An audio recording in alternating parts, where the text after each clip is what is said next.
Hello again, everyone. Today we're continuing with the Bloodborne to Run series in the Cathedral Ward area. Now we're getting close to the end of the videos for Cathedral World. There are a couple other secrets that I will share.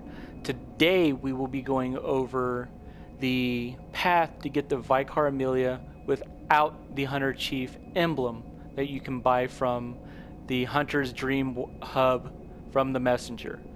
Now, you'll want to remember that the path to the left is where we took the old Yarnum to lead to the blood-starved beast. This path will open up after you defeated the blood-starved beast. It opened up after I beat her, so I think that is the trigger for it, but I could be wrong. However, it did open up for me after I defeated her, and this is how I got to Vicar Amelia without ever buying the Hunter Chief badge, as I was unaware of it. So today we're going to be taking this right path to get the Vicar Amelia without the emblem. And you'll come up through here and to this elevator. Now you'll want to remember there is an area in the middle of the elevator that you can roll out of to get to a rare rune. It'll actually trigger a trophy early on in the game if you can manage the timing and get to the treasure. It will spit you out onto these rafters up here that you can actually see.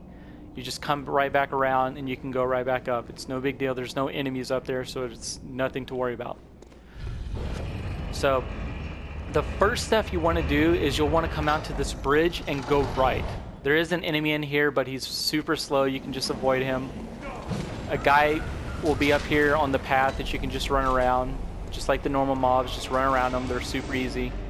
And drop down on the right path on the healing church. You'll come down to these platforms that you'll want to very carefully drop down to. Now this is a direct path that I took. There's another path that you can take over here that can lead to an item. Some people have fallen there. If you take your time, it's not that big of a deal.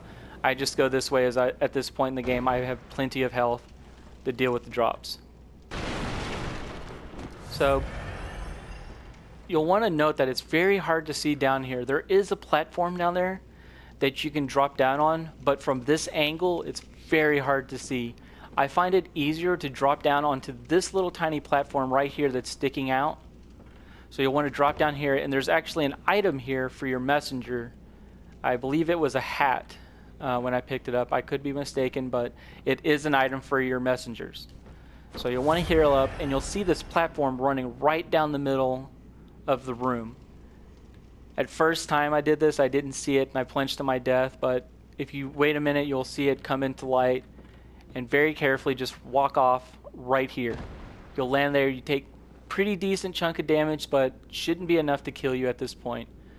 If you want to be cautious, just heal here, and you'll want to roll off the back, but be warned, there is a creature down here.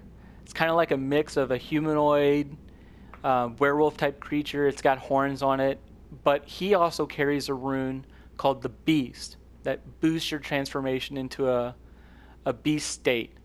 Thankfully though, he is sleeping, so you can sneak up on him and get a really strong power attack before he wakes up.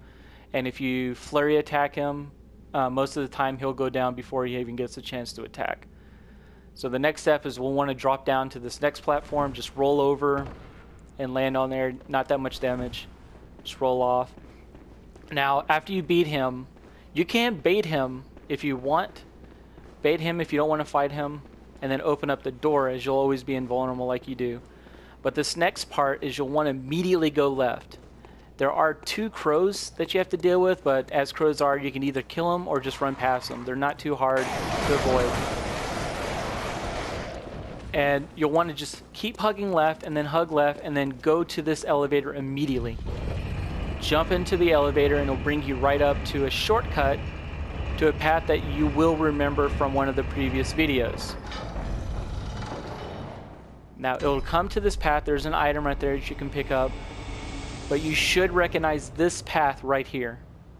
This is the path that you opened up if you had the Hunter's emblem, or you could open this path up, run around to the right, and open up the path to the graveyard.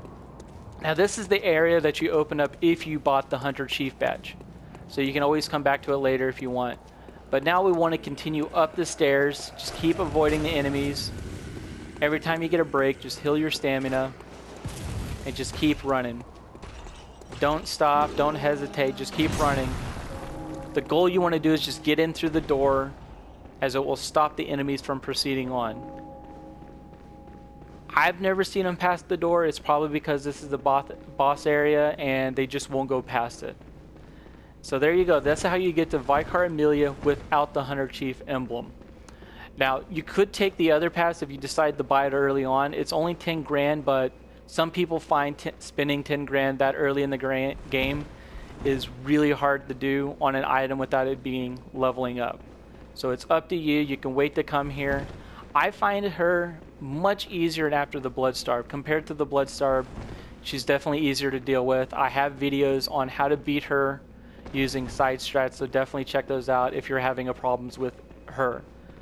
Now, the next video we'll be going over a secret that comes later in the game, but since we're here in the Cathedral Ward area and the Grand Cathedral Ward, I will show you the path to both the old Hunter's Dream, which is the source of the original Dream trophy, and the path up to the choir.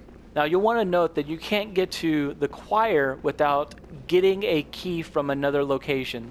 So you can either skip that video and come back to later after you've made it to Yarsam's Unseen Village. I think that's the name. I could be mispronouncing it. And I will show you how to get that key later in that area. But one thing you want to note, that if you do decide to stay in this area and defeat Vicar Amelia, it will trigger the next stage in the world process. The day will come to night.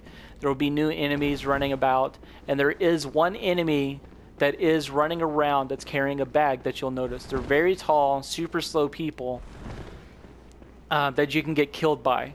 Now, the problem with that is they will take you to a new area if they kill you. But unfortunately for me, I never got that opportunity. I killed them as soon as I saw them. I learned their patterns. I never made it to that village until later in the game when I unlocked it through normal progression. Now, there is 2 stages to that area as well. The stage that I opened it up in was before a late game boss, so I never got to see some of the original layout. But I will show you in another video the tomb, or I should say the prison that you wake up in, and how to get to a bonfire there. But I'll cover that in another video. So stay tuned and keep an eye out.